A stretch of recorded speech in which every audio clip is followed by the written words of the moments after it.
Wondering why she is so angry? Well, here's why.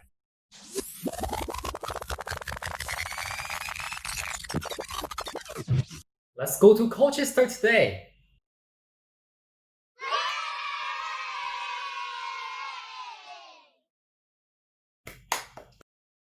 Colchester? Jane had never expected what would happen next.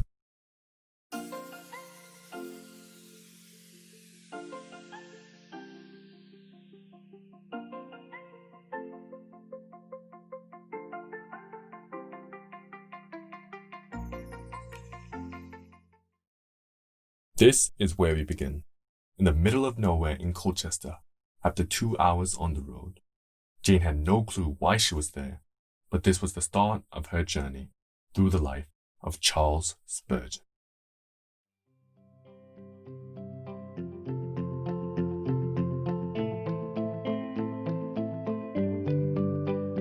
You're probably wondering why we came all the way to Colchester to look at this little church.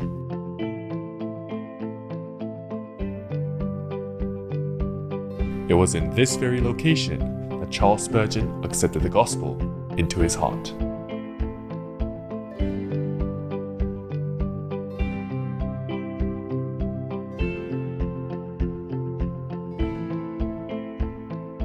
Charles Spurgeon was born in a Christian family in which both his father and grandfather were ministers. He had read so many books about Christianity, but he was yet to receive true salvation. He had continually sought for the truth, but he was yet to find it. It was in this very chapel that the story of Charles Spurgeon begins.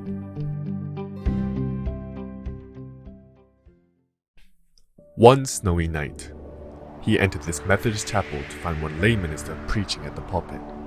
In his own words, Charles Spurgeon states that there was nothing special in the sermon itself. Because young Charles was the only one new in the congregation that day, the minister began to preach to him rather directly. Despite the constant repetition of the verse, it was the very source that struck him over the head and allowed him to finally accept Jesus into his heart. This verse lies in Isaiah chapter 45, verse 22. He was just 15 years old when he listened to the verse that would change his life forever. Do you, like young Charles Spurgeon, have a verse that changed your life forever?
아!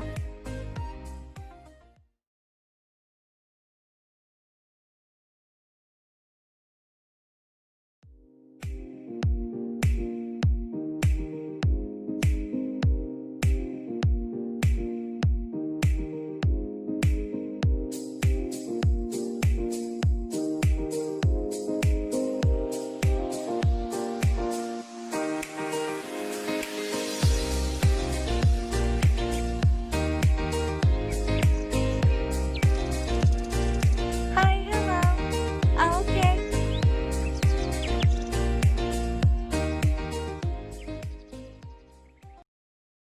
After receiving salvation at the age of 15, Charles Spurgeon launched straight into his ministry, beginning with Sunday school, and eventually becoming the pastor at New Park Street Chapel.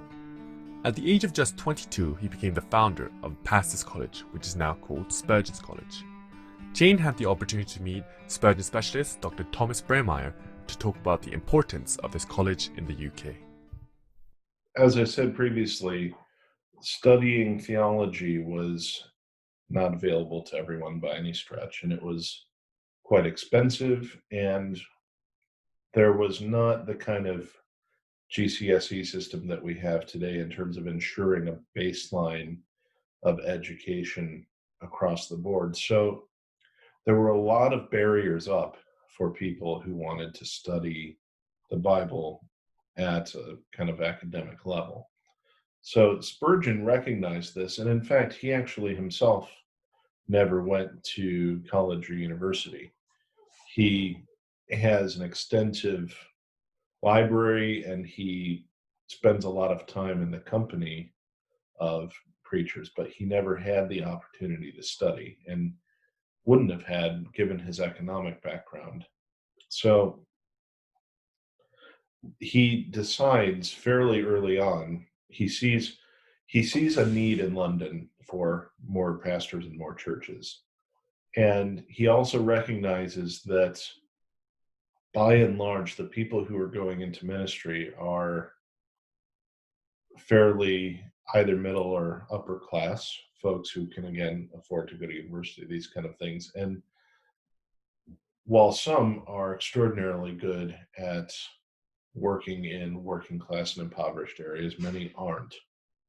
And so Spurgeon's idea is to find people who come from the lower classes, the working classes, these kind of things, and educate them and address any shortcomings they might have in their previous education, these kind of things. So he initially starts with one guy called T.W. Medhurst, who was an apprentice rope maker. And he connects him with a guy called George Rogers, who is a retired Congregationalist minister. And so they begin kind of a mentoring scheme, which eventually turns into more people coming to study with George Rogers. And all of a sudden, a pastor's college emerges from it. In this way, the Pastors' College, as it was known then, became the school that produced over 1/3 of all the pastors in the Baptist denomination. Charles and his brother James began to fill all the churches around the country, and once they had completed that task, they began to raise funds in order to build even more churches across England. He also began vocational classes, teaching basic skills to working class people, especially widows, so that they could provide for themselves. However, in everything he did, he focused on the gospel. Whenever people introduced him to new projects, he would only be interested if he had the opportunity to bring people back to Jesus Christ. He would do anything and come up with the wildest ideas to preach the gospel to others. We can see so easily that he was not only a gospel preacher, but an innovator and someone who always thought outside the box.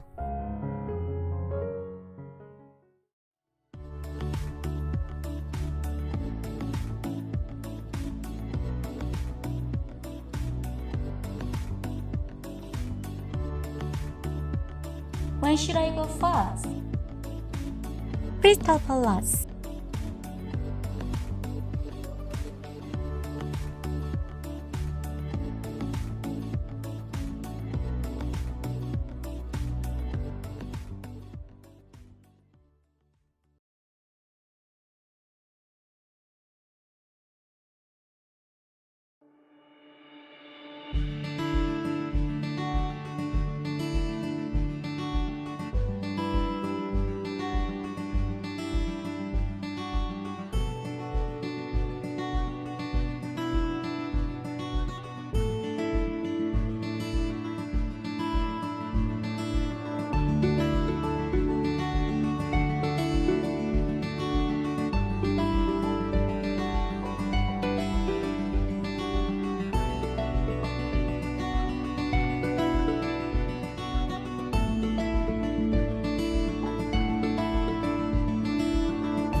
Welcome to Crystal Palace Park. This is the setting of the largest gathering for a sermon in the Victorian era.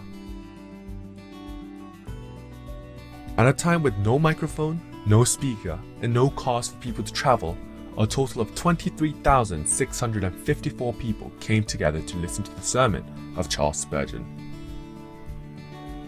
It is no wonder that he was mostly known for his astonishing loud voice.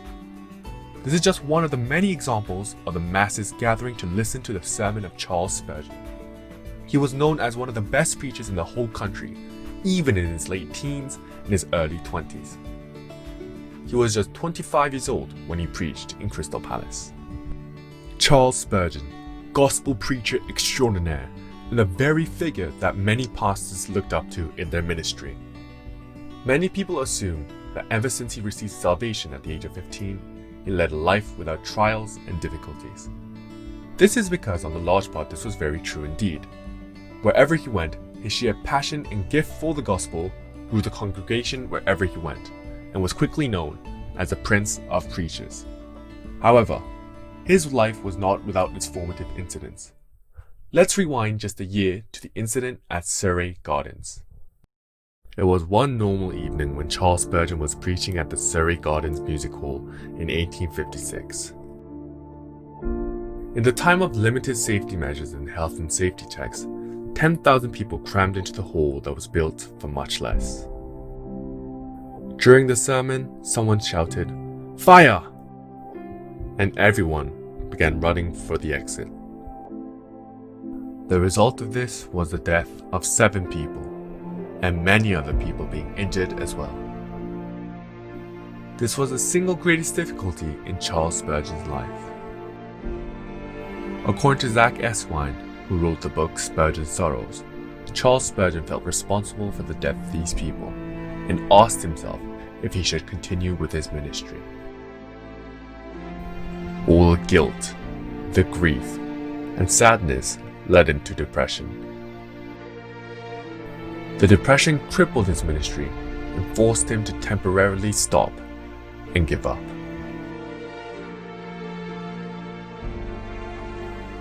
People face problems every day, and every person has their own unique way to overcome obstacles. Oftentimes, however, we fail. Let's ask Dr. Braymeyer, specialist in Charles Spurgeon at Spurgeon's College in London, to see how Spurgeon battled and conquered his mountain. I think that at the end of the day, preaching the gospel is what gets him back, because he sees the tremendous need in London and in the world in general. And he knows that people were meeting Christ, sometimes coming back to Christ or meeting him for the first time as a result of his sermons. And so he endeavors to preach in such a way that no one would have any excuse about knowing Jesus Christ. Preaching the gospel. This is what led Charles Spurgeon to get back on track. Some say that it is because of this that he was able to do such amazing work. And what is just a regular park now? Spurgeon was at the center of one of the greatest works of the gospel in history.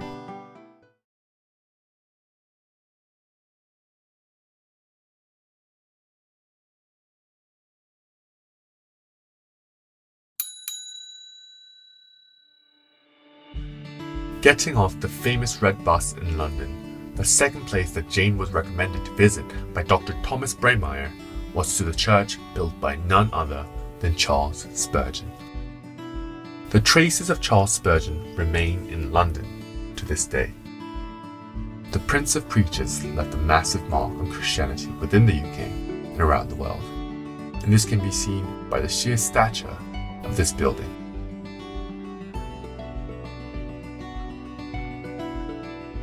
The Metropolitan Tabernacle is one of the most important locations, which is currently at the centre of London, in a place we call Elephant and Castle. When we look at the Metropolitan Tabernacle, we cannot help but assume that it was a work of a great pastor that was well into their 40s and who have had a long, successful career. However, he built the Metropolitan Tabernacle at the mere age of 25. As his congregation grew exponentially, more funds became available for him to do the work of the gospel. He was also invited as a guest speaker to the gatherings of Christian leaders, and so was able to construct a church that was at the very center of London despite the price tag. One thing that Charles Spurgeon encouraged the people to do was to partner together not only in spirit and will, but also financially, so that they would be able to preach the gospel and deliver this gospel to even more people around the UK. Unfortunately, a few years after the death of Charles Spurgeon, the place was burnt to the ground. Also, during the World War II, the famous London Blitz destroyed the chapel once again. Therefore, the building standing in the midst right now is a third version of the building. Only the very front of the building remains the same to this day. This church is located at the very center of London, at Elephant Castle, which is one of the busiest areas of the whole city. It is impossible to miss. So many people, including Jane, walk past it every single day, unaware, too busy to even think about the very thing that Charles Spurgeon had dedicated not only his whole youth, but his life to accomplish.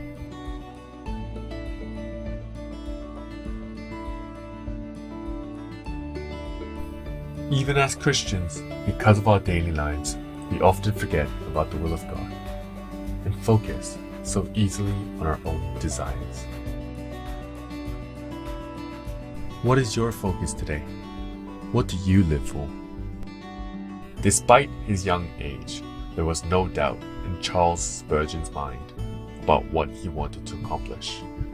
The legacy that Charles Spurgeon left behind is immense. However, there is no doubt that there is so much left to do.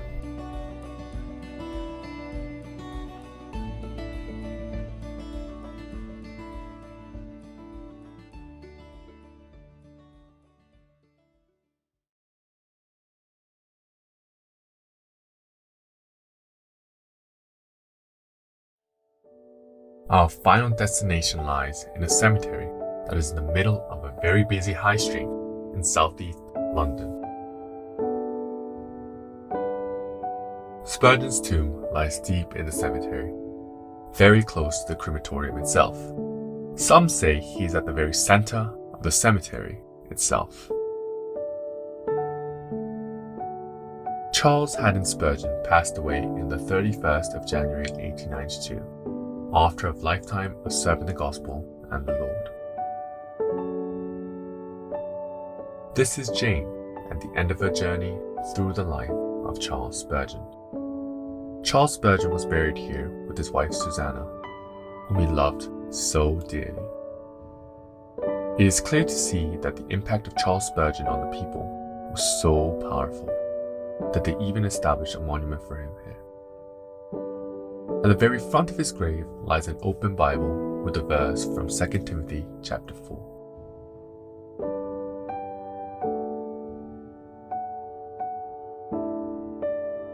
Charles Spurgeon, from his youth, has fought the good fight and finished his course. When we look at the amazing lifetime of Charles Spurgeon, one could even say that there is no one who has worked as great as him. But even now, the course is not yet complete. At this moment, let me ask you, what are you living for today?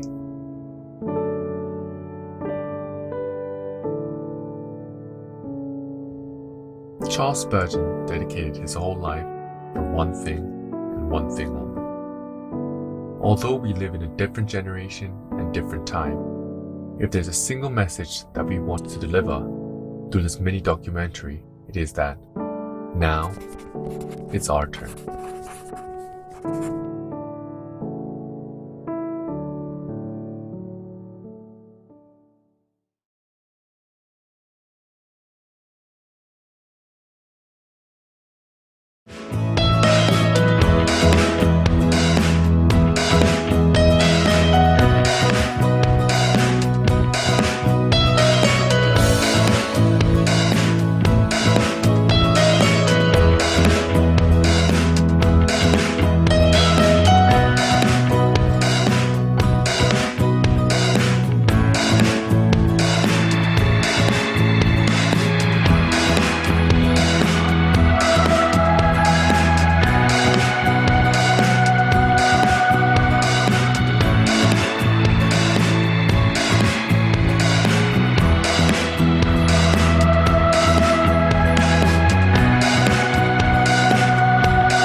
Lähtis jonnekin kauas, ei en enää hetkekskään jää palelemaan panen. Lomakampeet niskaan, sanon kiitos ja moi, ja moi, ja moi. On tuolla jossain maa, missä saa nauraa aina. Ja arjen unohtaa kaamos ja pankkilaina. Eivät parin tunnin päästä rassata voi. Ei voi, ei voi. Tunkin ne pitäkää he. Malja nousee vapaudelle. Nyt tai ei koskaan baby. Aurinkoon lipun lunastin ja lennän etelään. Lennän etelään. Tarpeekseni saanut on. Synkästä ja lennän etelään. Lennän etelään. En Malagaan. Tai mihin vaan. Elämän kevääseen.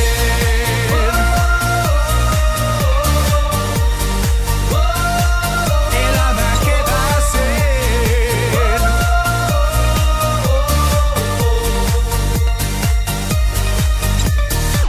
Tulkoon vaan talvikuu, mä oon sen kanssa suju. Ranta ja palmupuu, niin mieli masentunut. Pelkkä muisto on ja rantabaarissa soi. Ja soi, ja soi. Hei! Tunkin he pitäkää he. Malja nousee vapaudelle. Nyt tai ei koskaan baby. Aurinkoon lipun lunastin ja lennän etelään. Lennän etelään. Tarpeekseni saanut on. Synkästä ja lennän etelään. Lennän etelään. En Malagaan. Tai mihin vaan. Elämän kevääseen.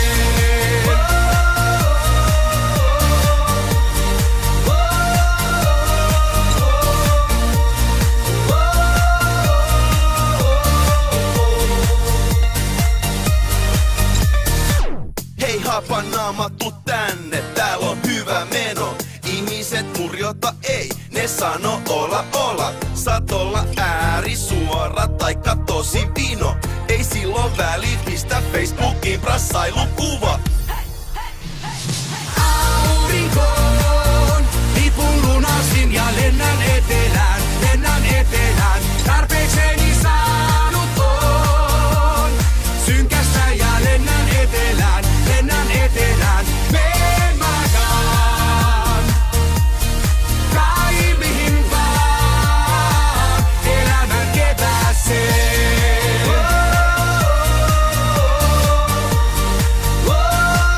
Elämän kevääseen.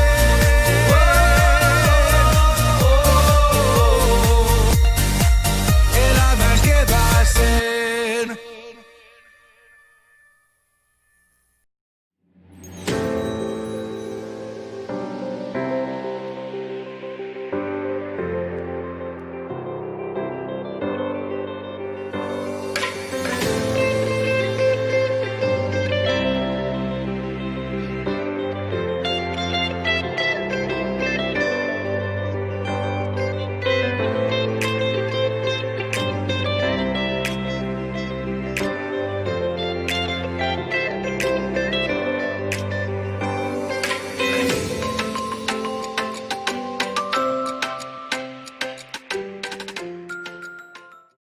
Hey, olen Kia ja olen suomalainen. Nice to meet you all.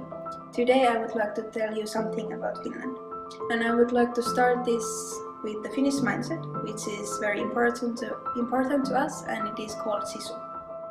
Sisu simply means extraordinary determination, courage and firmness in the face of extreme adversity. So it is an action mindset, which enables individuals to reach beyond their present limitations, take action against all odds and transform barriers into frontiers. It is the word we Finns use to express our national character.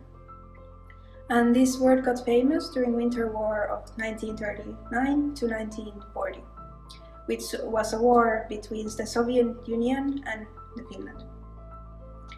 During the war, we saw the Finnish perseverance in the face of the invasion by the Soviet Union where we showed their ability to keep fighting after most people would have quit.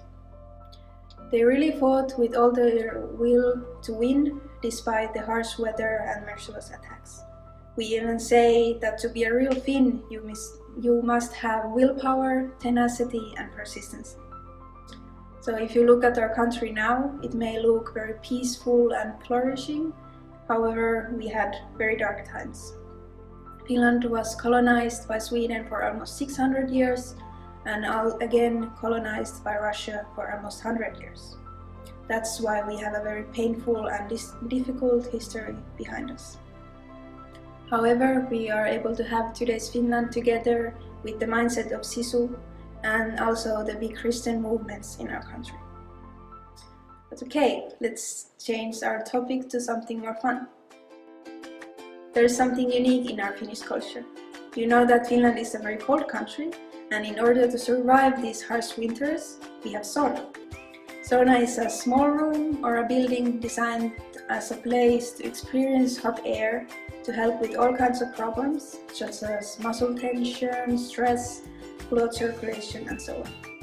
We also use the sauna for meetings, getting closer with our friends and family, and sometimes it is used to give birth. We go to sauna almost every week, and it is a part of our hygiene routine and self-care. We have saunas in the city and in the countryside. In the city they are mostly inside apartments, but in the countryside we can have them next to a lake. And that way we can come down swimming and sauna, which is very fun. And in the winter we also break the ice of the lake and swim in the ice, and after that we go straight to sauna. Finnish people say it's very good for your health. So that was a little part of Finland. We have also many other interesting things like Santa Claus village. Did you know that Santa Claus is from Finland? Among that we also have Moomin village and the famous mobile games like Angry Birds and Clash of Clans, they are from Finland. Finnish people also put a lot of focus on design, so brands like Marimekko, Iittala and Fiskars, they are very well known. Our food, however, is not very super interesting, but it is different from many other countries. I hope you can one day visit Finland and experience these things by yourself. Thank you so much for listening, and I hope you can also use Sisu in your life.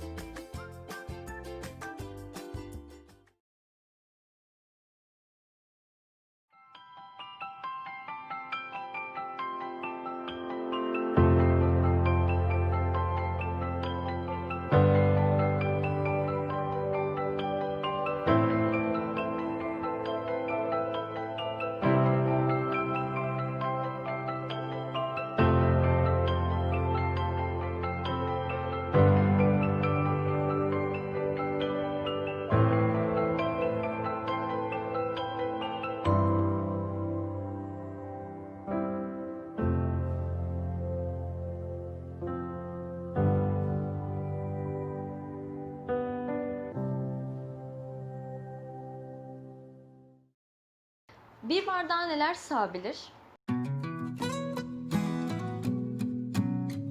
Merhaba, ben Türkiye'den Gamze. Bugün sizlerle beraber umarım sizin de beğenebileceğiniz ilginç bir konuya değinmek istiyorum. Dışarıda arkadaşınızla buluşmak istediniz. Onunla beraber bir şeyler içmek istiyorsunuz. Kültür sanattan bahsetmek istiyorsunuz. Okuduğunuz, bitirdiğiniz kitaptan bahsetmek istiyorsunuz. Bitirdiğiniz, yeni gittiğiniz filmden bahsetmek istiyorsunuz. Peki bunları konuşabilmek için nereye gidersiniz?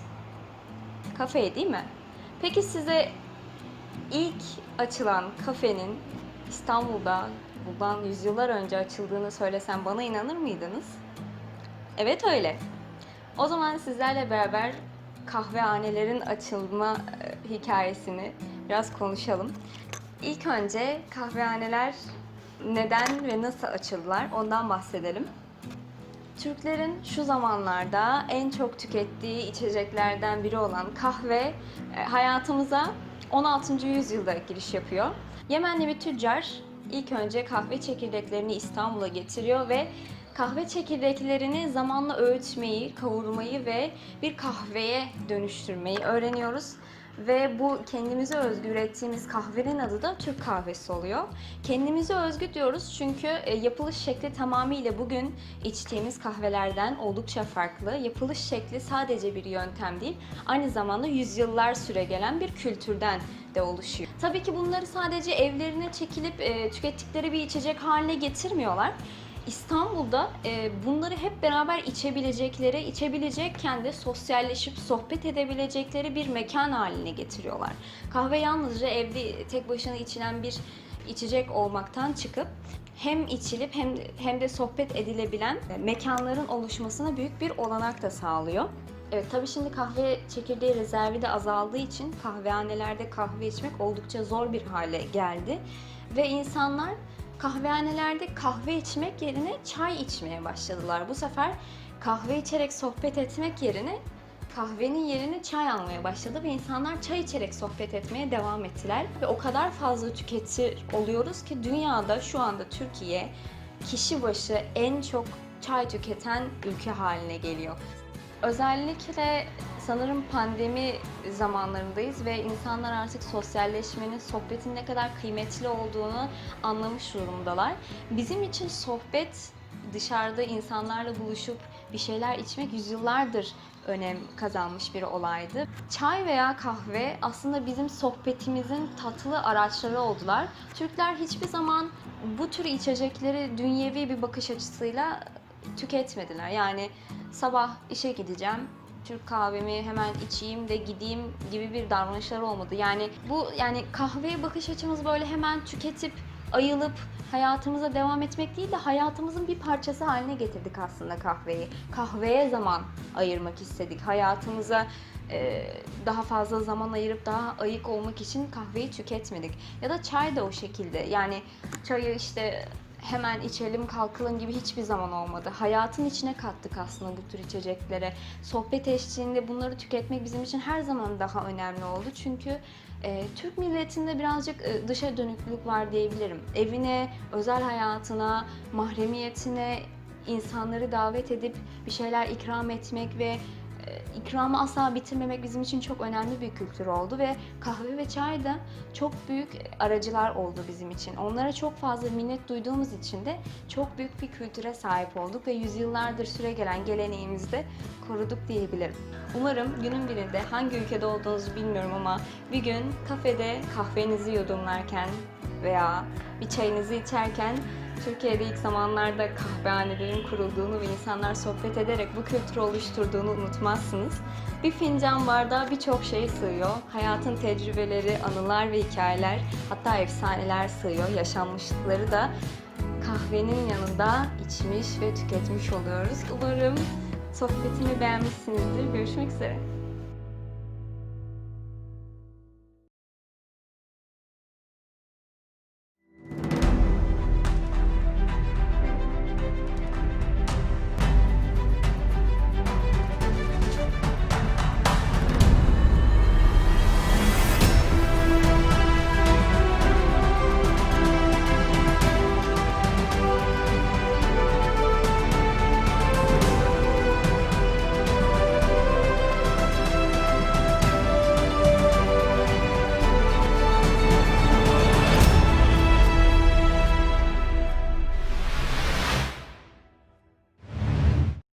Bonjour à tous, je m'appelle Camille et je suis française. Je suis ravie de vous rencontrer.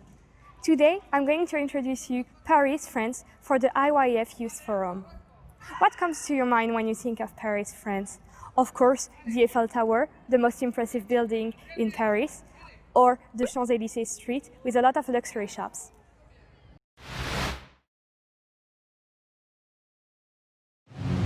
I would like to introduce to you the person who made Paris a beautiful city as we see today. He is Baron Haussmann, the prefect of Paris in the mid-19th century. In the early 19th century, Paris remained in the form of a medieval city. But the real problem was that the roads were narrow and maze-like. Parisians suffered from the chronic traffic jams, and historical buildings, such as the Louvre, were surrounded by disorderly and shabby buildings. In addition, Paris was dirty and dizzy.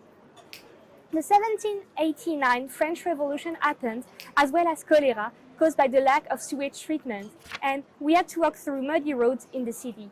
Did you know that high heels were made to avoid poop in the street? That's not as funny as it seems. The lack of water and sewage systems and the absence of green areas have not only been a daily inconvenience, but also caused serious hygiene problems for Parisians. Because Napoleon III spent his youth in London, which was more modern than Paris at the time, he had the long thought of rebuilding Paris. And as soon as he ascended to the throne of the emperor, he appointed Baron Haussmann to the Paris governor in 1853 in order to do a city structural reform. Haussmann wanted to establish a policy facilitating the flow of people, goods, air, and water. This campaign aim was to expand, embellish, and clean up Paris. The lack of water supply and sewerage system were major inconveniences in Parisian daily life at the time. In addition, there were hygiene problems, such as the stream being filled with dirty water. So Haussmann made sewage and provided clean water to each house in order to improve people's quality of life. At the time, in Europe, new towns were built to show the glory of monarchs, but Paris had to be a good city to live in. The population increased nearly twice in Paris in the beginning of the 19th century, but the city remained as it was, so life was not easy there. The first large boulevard was constructed to connect places to places and allow people and goods to move freely so it can help the economic development. Two main train stations were built to connect Paris to the other regions of France, and this made Paris to play its role as the biggest city in France.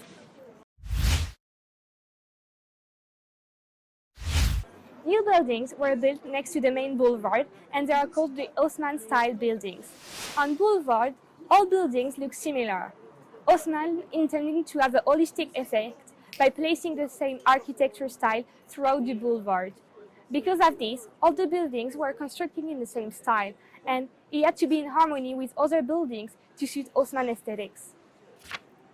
Large and small green areas have been created in Paris, and various public and cultural facilities have been built along with housing.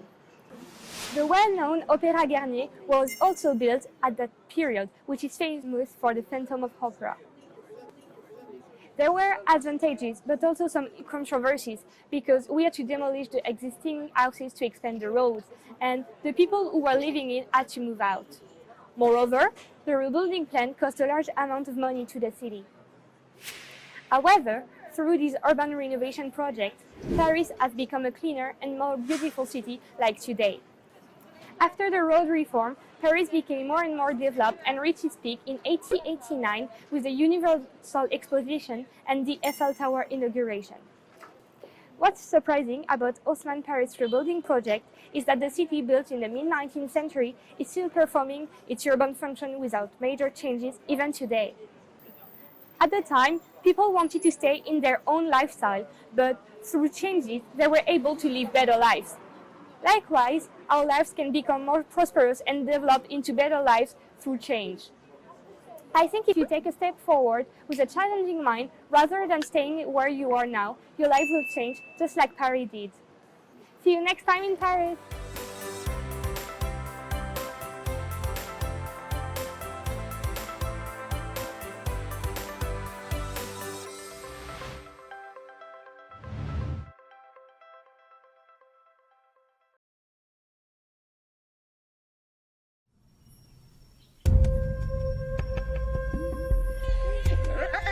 Il sole, l'amore e la felici sono come l'amore illusurato.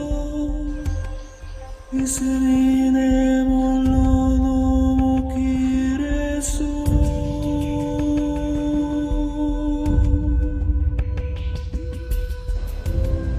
Il amore lo messo radici. Es un amore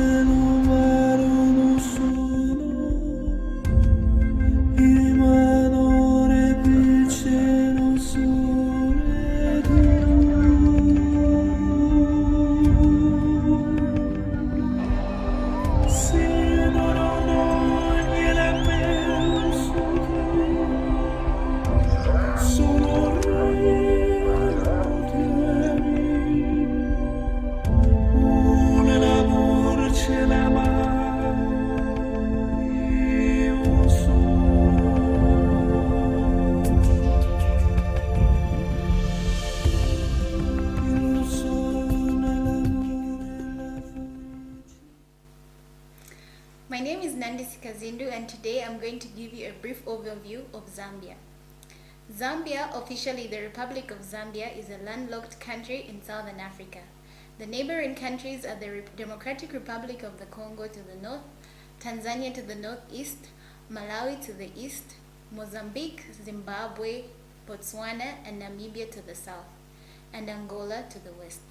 The capital city of Zambia is Lusaka. Zambia has quite a number of famous statues and buildings, but today we will only focus on one, known as the Freedom Statue. The Freedom Statue is located in Lusaka, right next to the Lusaka National Museum. It is dedicated to freedom fighters and those who lost their lives in the struggle for Zambia's independence. The depiction of a man breaking his chains symbolizes the country's break with colonial bondage and was erected to celebrate Zambia's independence in 1964. It is a popular place for African Freedom Day celebrations, which take place every year in the month of May. Besides the buildings and the famous structures, Zambia has quite a number of delicious traditional foods. Zambian cuisine is heavily centered around nshima, which is a food prepared from pounded white maize. Nshima is part of nearly every Zambian meal. In addition to nshima, Zambian cuisines include various types of stew, cooked vegetables, and different types of beer. Dried fish and vegetables are also eaten. Additionally, Zambia is quite well known for its tourism. Would you guess why? Well, you guessed correct. Situated about 10 kilometers from the city of Livingstone is one of the world's 7 natural wonders and one of the most spectacular natural sights in the world, the Victoria Falls. The spray of the falls can be clearly seen from a distance of 30 kilometers and hence its local name, Mosi-otunya, the smoke that thunders. Downstream of the falls, the river has a curved route through the soft areas within the basalt rock, forming a deep gorge in a tight zigzag course for kilometers. This is as a result of the repeated cutting back of the line of the falls and the successive formation and the abandonment of 7 previous broad waterfalls, a process that has taken about 100,000 years. Well, this is all I had for you today on the overview of the country Zambia. Thank you.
Hello, my name is Jacqueline Kangero from Tanzania, and I'm so excited to have a short tour with you to my beautiful home today.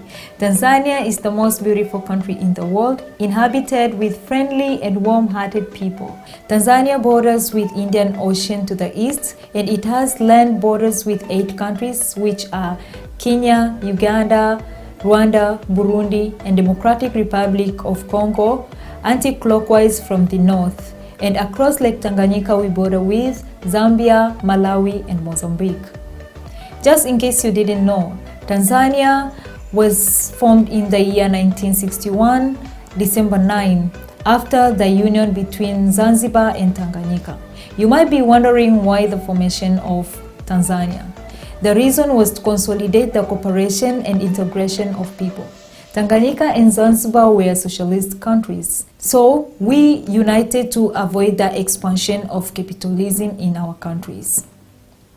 Since then, Zanzibar was known as semi-autonomous region of Tanzania with three major islands, which are Unguja, Pemba, and Mafia, and its capital city Zanzibar, which is located in Unguja Island. Zanzibar is one of our historical sites, very rich in spices, mostly known as cloves, and also we have attractive beaches, and you will always enjoy the romantic traditional melodies of Zanzibar. Tanzania has diversity of culture, vast breathtaking landscape, and never-end wandering land. Once you enter its embrace, you will never leave the same again. In Tanzania, we have a very beautiful mountain, Mount Kilimanjaro. Mount Kilimanjaro is a dormant volcano mountain which is located in Kilimanjaro region. Mount Kilimanjaro has three volcanic cones, which are Kibo, Mawenzi, and Shira. Mount Kilimanjaro is the highest mountain in Africa, well known as the roof of Africa. It's also the highest single freestanding mountain in the world, with 5,895 meters above the sea level and 4,900 meters above its plateau base. Tanzania has 22 national parks which cover 15% of the area, administered by Tanzania National Park Authority, TANAPA. Ngorongoro Crater is one of the world-known national parks. It's the birthplace of mankind. This vast expanse is one of the largest calderas on Earth. It's referred to as eighth wonder of the world. Not far from Ngorongoro Crater, we have Olduvai Gorge, whereby the skull of the first suspected man to live in this world was found. In Tanzania, we also have variety of minerals, whereby Tanzanite is a rare gem only found in Tanzania. In Tanzania, we have several dishes, special dishes and common dishes. Our common dish in Tanzania is ugali. Ugali can be served with varieties such as stew, vegetables, as well as plain yogurt. Apart from that, we also have these special dishes where we prefer to have during our holidays, such as pilau. Pilau is the most popular special dish in Tanzania. However, we also have fast foods which can also be found in towns, such as some different snacks like bagia, sambusa, kebab, etc., etc. But the most common fast dish is chipsi mayai, which is similar to pizza, but in Tanzania we call it chipsi mayai. So this is all I had for you today. I hope you enjoyed our tour. Welcome to Tanzania.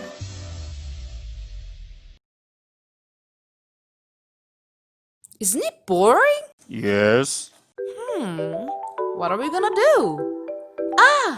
There is IMF Online World Youth Connect. There are a lot of activities and all the youths around the world are coming. Really? And then let's introduce Kenya. Oh, good idea. Let's go, Pumbaa! Hakuna Matata. What a wonderful phrase. Hakuna Matata. Ain't no passing craze. It means no worries for the rest of your days. It's our problem-free philosophy. Hakuna Matata.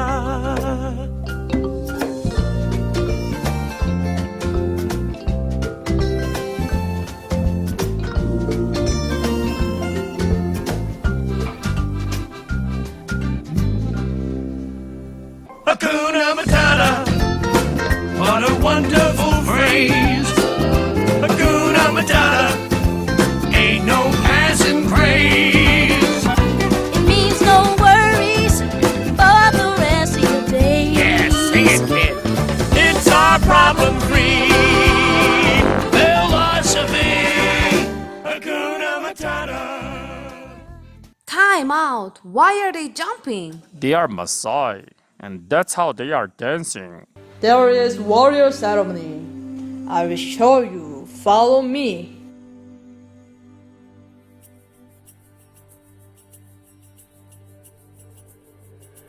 Baba yetu yetu liye mbinguni yetu yetu amina. Baba yetu yetu liye jina lako litukuzwe. Baba yetu yetu liye mbinguni yetu yetu amina. Baba yetu yetu liye jina lako litukuzwe. Tupe leo chakula chetu tunachohitaji, utusamehe makosa yetu. Kama nasi tulivyowasamehe waliotukosea, usitutie katika majaribu, lakini utuokoe na yule mwovu milele.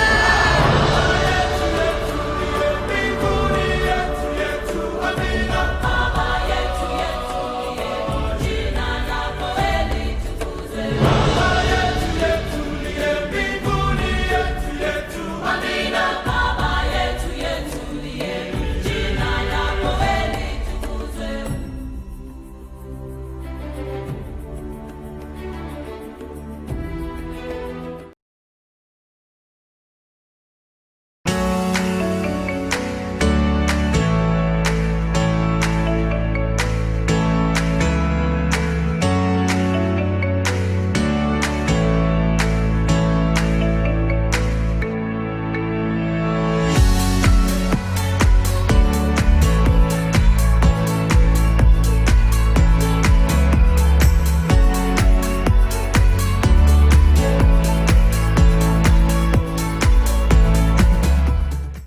Olá, meu nome é Filipe Ramos e eu venho de Portugal. I will talk about my country, Portugal. It's a lovely country and a really small one, but it has so much to offer all of you. So, as you know, Portugal is a country with a vast maritime coast from north to south, which led to the ambition and ability to develop advanced nautical knowledge for the time. The sea was the only source of bold alternatives to the foraging trade and the need to conquer new lands in order to obtain raw materials and precious metals. It was an incentive for the higher bourgeoisie and the Catholic Church to finally support these discoveries through the ocean. And all of these, to all our settlements, they are really free-spirited to go to the unknown and go to large oceans without knowing where they go or what will get through. So the only way they decided to think about discovering the maritime route to the India. But the only way to reach India would be through the Mediterranean Sea. But in 1453, the Constantinople was taken by the Ottomans, so this maritime route was more and more hard to navigate. Therefore, the Portuguese tried to find alternative ways to guarantee the trade with India. The Portuguese discoveries initiated 1415 when Portugal discovered Ceuta in Africa. Later, this locality became a naval base which served as a support to the navigation through the Atlantic. They also get the support of the Knights Templar and the Catholic Church, so the Portuguese could discover Madeira and the Azores Islands. They are now from Portugal and are native Portuguese. The purpose of such alliance was to establish the Christianity because they were very religious in the time. Years later, Portuguese reached Guinea coast, which would be later named as Guinea-Bissau. They discovered Cape Verde. They also got to discover Santiago Islands and São Tomé e Príncipe. Angola was discovered in 1482, and as long as I know, it's one of the countries that still speaks Portuguese nowadays. So Portugal also discovered in 1498 with the navigator Vasco da Gama. He was one of the most important people in Portugal and he made a really difference in the discoveries. So he discovered Mozambique and also a place where they have many spices and minerals. After the arrival of Christopher Columbus in America, the Portuguese took the right to discover new lands at the continent. The Portuguese went beyond Brazil. In 1510, Afonso Albuquerque he discovered Goa in India, and the following year he got Malacca. It was the first contact with Oriental people from Europeans, along with the trade. So they took the chance, and then they also went to Macau. In 1543, the Portuguese became diplomats in the trade of silk and crockery between the Chinese and Japanese people. The Portuguese discovered several parts of the world and bringing its culture, traditions, faith and language. So Portugal has so much to offer and still has the richest things to do, and the ocean is still something to discover, and we hope that we can still go for it. So thank you for watching. Agarrou-se ao rapaz e cobrindo de beijos perguntou-lhe a sorrir qual era o seu ofício.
Hello everyone, my name is Overking Pizzi, and today I'm going to introduce to you South Africa.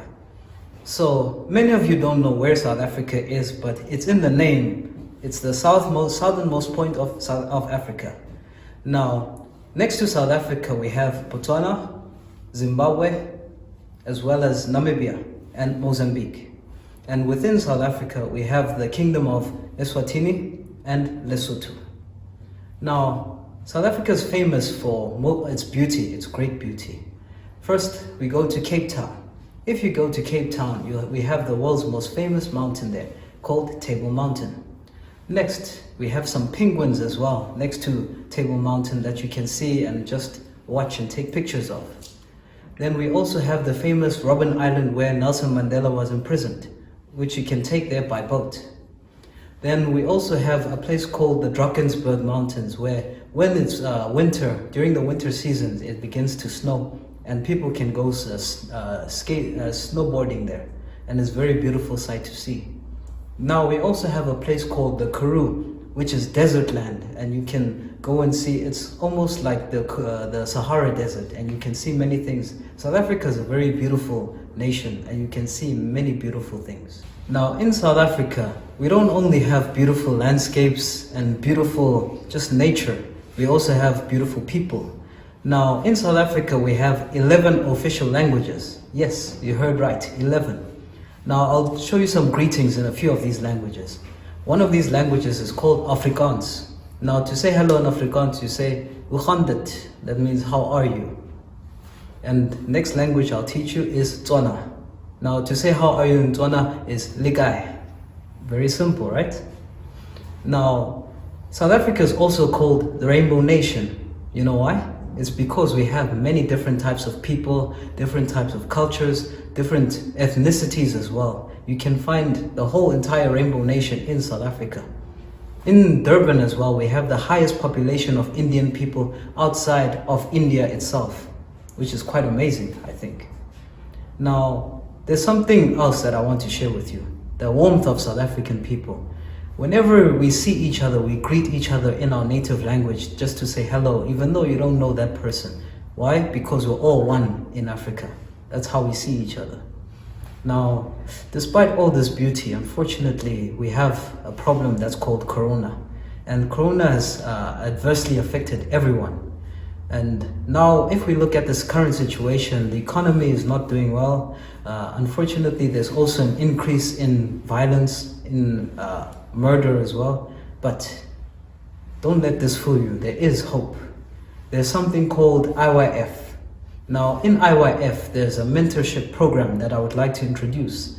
Now, through this mentorship program, we raise young people in the African area. We raise them, we teach them about how to live life, we give them small mind education. Then as they grow with IYF, they become better people, they become better leaders. So through this, we nurture greater leaders in the future to lead the African continent. So I believe that there is great hope for our country as well.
España es flamenco.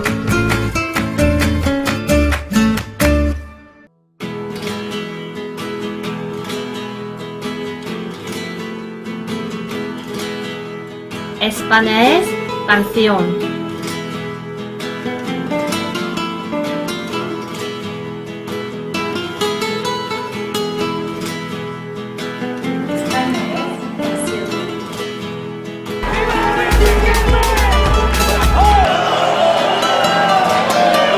España es vida.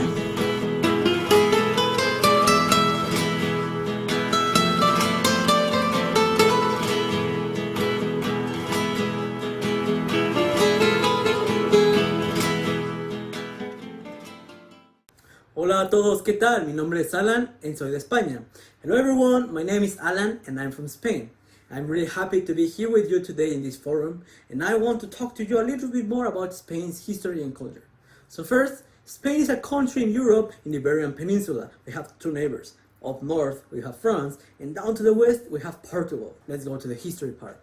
I want to talk to you about a time in history in Spain that even up until today is very important to remember. I'm talking to you about the dictatorship of Franco. So let's go from the beginning. Back in the day, Spain was a monarchy. That meant that kings and queens were the ones who have the government and the control of the whole country. They made all the decisions. But people weren't very happy about this. when they saw other countries having a democracy and were able to take like their own governors and to take part into the government decisions, they wanted the same for them. So they started a republic. Problem was, Republicans have very good ideas and they knew what they wanted. But when it came time to take them into action, they weren't very good at it. So Spain fell into a crisis. So when the General Franco heard about this, he was down in Africa fighting. But when he realized this, he was like, there's something wrong about this, so I gotta do something about it. He came back to Spain, and in 1936, the Civil War exploded. Many people died, and Spain, of course, fell into crisis. Why? Because there were Spanish people killing other Spanish fellows. And in 1939, when the city of Barcelona fell into Franco's hands, everything was lost. The Franco came into the power, and Spanish people was suffering a lot. He killed many people, and he made very miserable many others. And things weren't going really good for Spain. But after he died, and the king, Juan Carlos I, came into power, he realized, I'm too young for this, and too inexperienced. I need someone to help me in order to take this country to a better place. And in 1977, Adolfo Suarez took the power into a provisional government. But the king did say one thing. We need a constitution where we started to do things differently.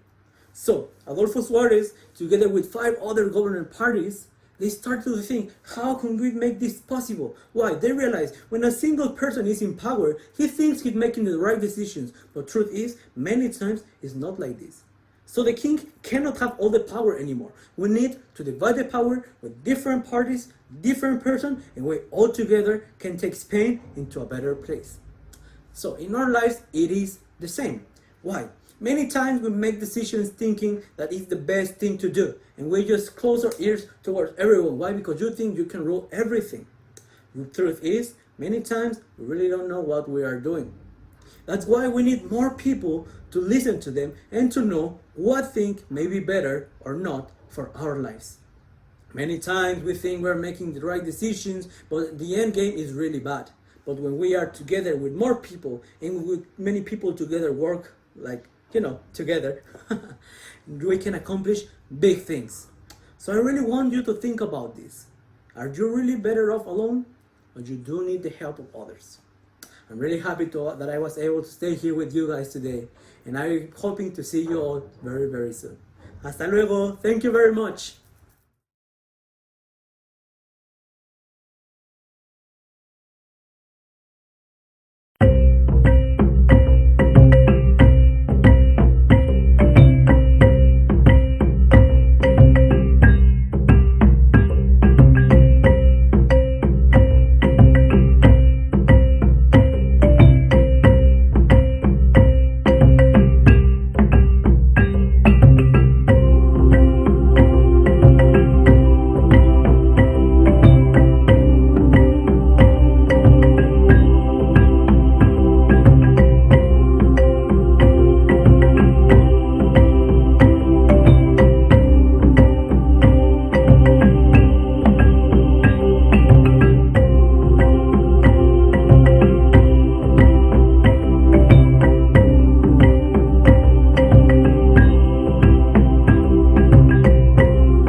Good evening, ladies and gentlemen. My name is Isaac J. Hyde, President of the National Union of Ghana Students.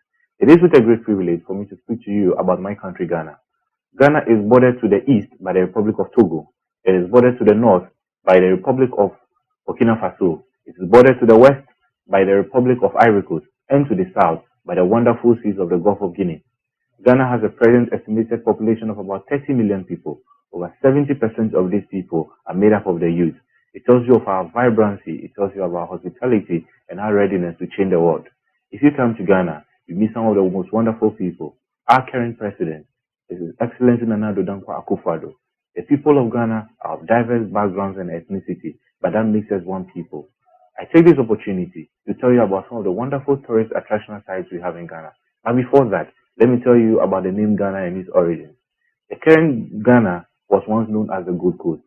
Pre-independence in 1957, the country had to adopt the name of the old Ghana Empire, which was equally known for its riches.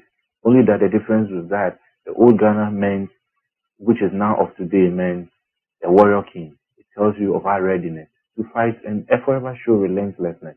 So apart from the wonderful people that you find in Ghana, are also some of the most wonderful tourist attraction sites you find across the world. If you come to Greater Accra region, which was the capital of the country, it has the Ghana people with their wonderful kenkey and fish. You get to the south, and it has produced some of the most wonderful boxers you have in the world. The likes of Azuma Nelson, the likes of Ike Bazozakote, all originate from the people of Jamestown, situated in the Greater Accra region. You move to the central region, and you have the Kakum National Park, which is a forest reserve with beautiful wildlife and a canopy walk.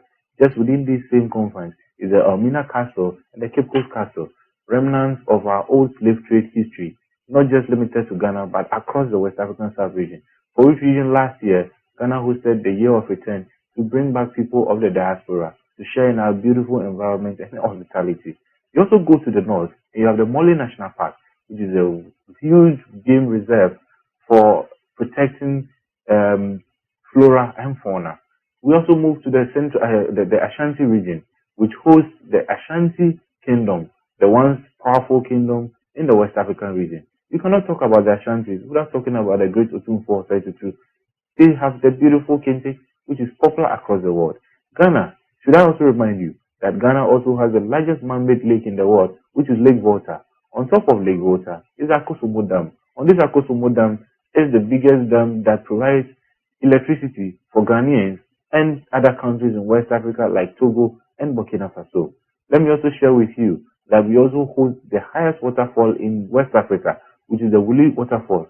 I tell you that, don't ever hesitate to join us in this country. Let us eat our wonderful fufu. Let us eat our wonderful kenkey. Let us eat our wonderful akule, and together we'll make the world a better place. Thank you.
Sziasztok! A nevem Hanna, 18 éves diák vagyok Magyarországról. Örülök a találkozásnak. Hungary is a small country in the heart of Europe. Although we aren't enormous, our history reaches back to 1,000 years. Hungarian culture is very diverse, including various types of people from Europe, for example Germans, Slovakians, Romanians and Serbians. We are like the big melting pot of Europe. Our capital is Budapest. You might have heard of it because it's quite popular from its night view. Hungary is beloved by other nations for our beautiful baths, our nature and our buildings. It was beloved throughout all of our history, regarding that a lot of empires conquered us, like the Ottomans or the Russians. Speaking of Russians, you might have heard of the Soviet Union and their communist regime, which they wanted to force on everyone surrounding them. It was founded in the early 20th century. During the World War II, we were forced to join the Axis powers due to the German occupation, so we asked Russia for help. After the fall of Hitler and the Third Reich, the help came, but it was not what we have been expecting. The Germans were out of the country, then the Soviets were in. From 1945 until 1956, Hungary was protesting, leading to a revolution of students, which took many young lives. Despite all our efforts, we did not stand a chance against the Red Army, so we just accepted our defeat. This was the beginning of a 33 years long era of Soviet occupation. How come, after 33 years, we could finally get rid of the communism? It was due to something that we have lacked in 1956, but we have reached in 1989. It was union of the people and the political parties. The whole country joined forces to form an alliance to resist the Hungarian Socialist Workers' Party. It all begins with the roundtable talks, a series of formalized, orderly and highly legalistic discussion held in Budapest that ended in a creation of a multi-party constitutional democracy and saw the Communist Party lose its grip on power. An agreement was reached, the new electoral system rose, and the first free election was held. The Soviet regime was defeated by the people who did not accept their fate, who wanted a change. After half of a decade of submission, Hungary was finally free, not depending on anyone, and it's all thanks to the union of individuals. It shows the importance of trusting and relying on one another and not on ourselves, and working together for a mutual aim. Thank you for your attention. Have a good night. Bye.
안녕하세요 여러분, 반갑습니다.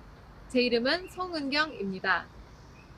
Today, I want to tell you about Korea. Have you ever heard about the miracle of the Han River? Korea, which became devastated after the Korean War, was a country where GDP per capita was $45. Can you imagine being in a country that has to live for $45 a year? It was said that the grandfather and grandmother who lived at that time often starved and died a lot during the period called barley hump, leading to time before harvest. Even about 10 years after the war, it was one of the poorest countries in the world. It's incredibly different from what you know today. It was so difficult and poor because everything fell apart after the war. So Korea had nothing and couldn't do anything. Korea was in a desperate situation, But there was a little hope in the hearts of the Korean people. It was not to pass the poverty to our sons and daughters.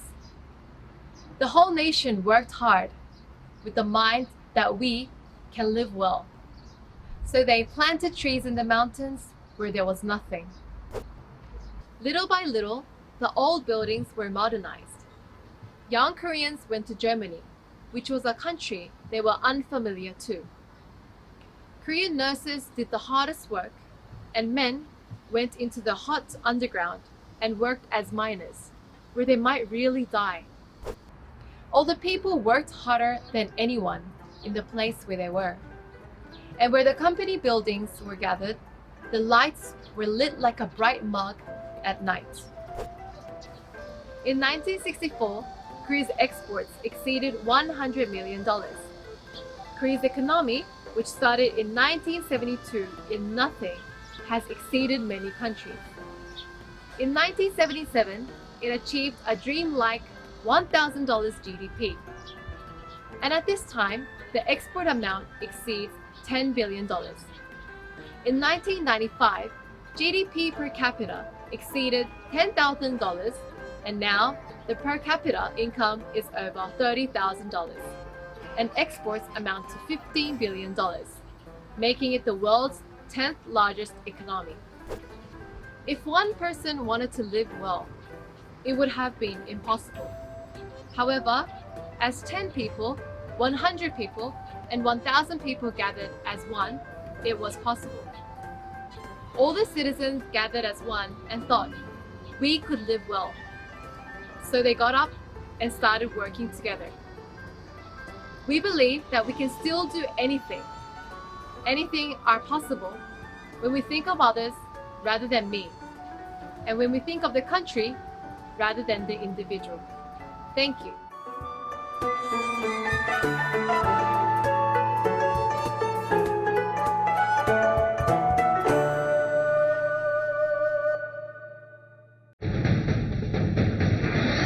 Spirit of Taekwondo, Korea.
Mola.